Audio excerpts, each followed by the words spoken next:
there's these mornings where, I've got to come up with an intro that grabs you within 7 seconds, or you're going to leave. And I think I already lost you. But in this case, I kind of want you to leave. I want you to go to covid.gov if you haven't been. Holy moly. And no, this isn't some sort of scam to get you to click on one of my sites. It's actually whitehouse.gov, but it's the hot link of the COVID report that was recently released. Now, if I can take this back a second, do you know, like, when you have an idea or you have a passion or just something that you just know is correct, but you can't prove it? There's not enough exculpatory evidence. There's not enough facts. There's so much supposition and derision, speculation that you just can't prove what you know is true. And the Kennedy assassination is a perfect example. I've spent my life studying, but COVID, we all knew what happened. Everyone knew. Even the people who were saying, no, it's not the China virus. How can you say that? The Spanish flu was racist in the 1900s, so therefore it's the same with the China virus, even though that's where it came from. But this report is devastating. And of course, I hate to go ahead and not bury the lead. Nothing's going to happen. You gave blanket immunity to Dr. Fucky. Joe Biden, Otto Penn himself, gave Dr. Fauci blanket immunity. This guy may not have been Goebbels and Hitler, but he certainly was the guy who supplied the Zyklon B and stoked the cremation fires of the Jews in modern day times. This guy's responsible, at least culpable. And it's laid out in this report, and nothing is going to happen to this guy. Nothing. He's got a get out of jail free card.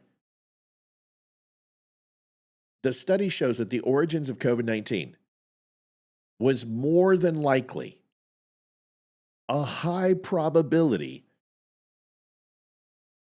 It points that obviously it was the Wuhan Institute of Virology as the origin, the epicenter, not some meat market, some wet market of selling bats and monkey brains.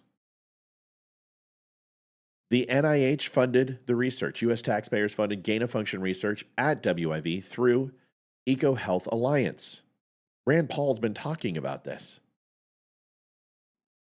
Fauci and the NIH officials attempted to downplay or discredit the lab leak theory.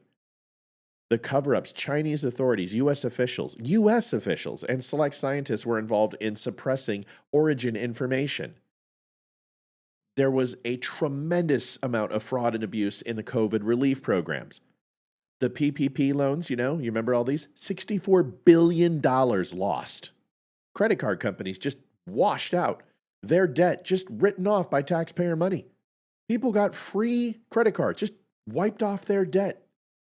Things that were in collections just disappeared. Doesn't even report on their credit report anymore. Unemployment, over $191 billion in fraudulent claims. EIDL loans, $200 million lost. Criminal exploitation, domestic and international criminal networks exploited relief programs. And of course, the oversight was non-existent. Agencies locked coordination efforts to circumvent and find the corruption. They also lacked coordination to verify applicants to see if they were actually vetted to receive the monies. And Doge could start there. That's a lot of money, right? At $250 billion, a quarter of a trillion. That's a good start. But the failures in science and public health, the CDC missteps, they botched the early test kits. And then, of course, the mask mandates, 2 masks, 1 mask, 3 masks, 4. It's like red fish, 1 fish, 2 fish, 3 fish.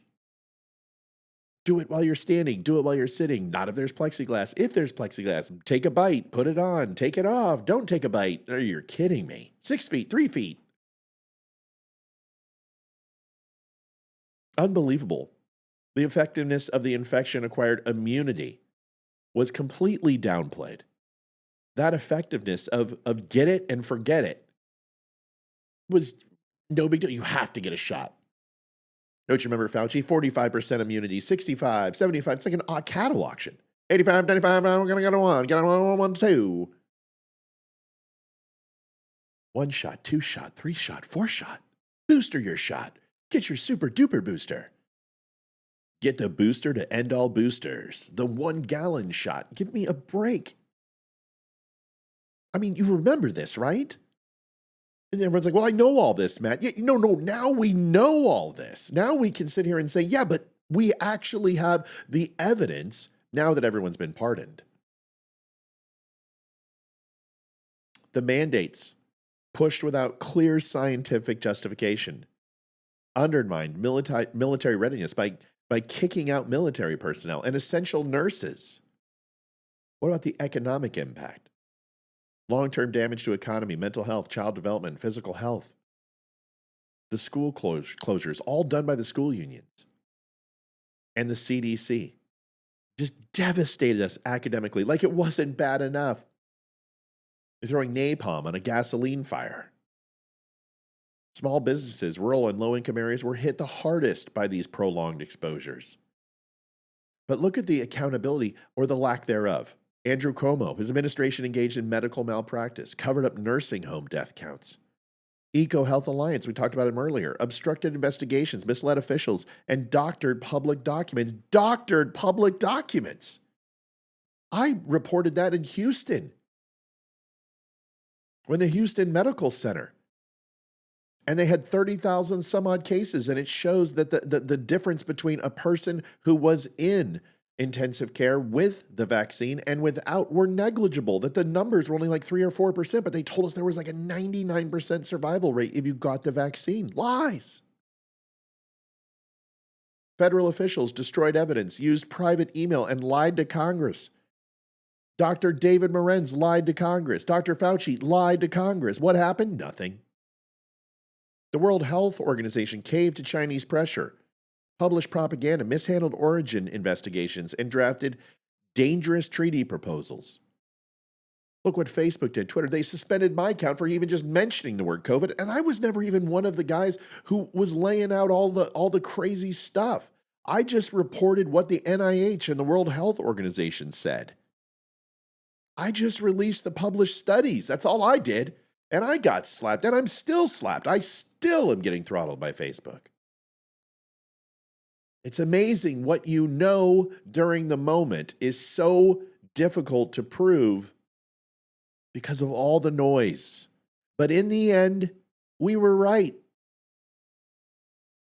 We're always right. And I look at it this, that a conspiracy theory, absolutely, I agree. There's too many of them. It distracts from the real truth. But here's the funny thing. It kind of seems like if we wait long enough, we'll get to the truth, and that the conspiracy, although may not be 100% perfect, it's more accurate and truthful than the truth was. And in this case, it needs to be studied and broken down. Books need to be written. Movies need to be written. They need to have seminars and courses on the gaslighting and the washing of real truth that the media, that the liberals, that the Republicans, that Washington, D.C., and the 3-letter agencies espoused from the rooftops were blatant mischaracterizations of the truth. And once again, as long as you get a get out of jail free card, I guess mass murder is acceptable. Thanks for watching, folks. See you at 7 o'clock tonight. Have a good one.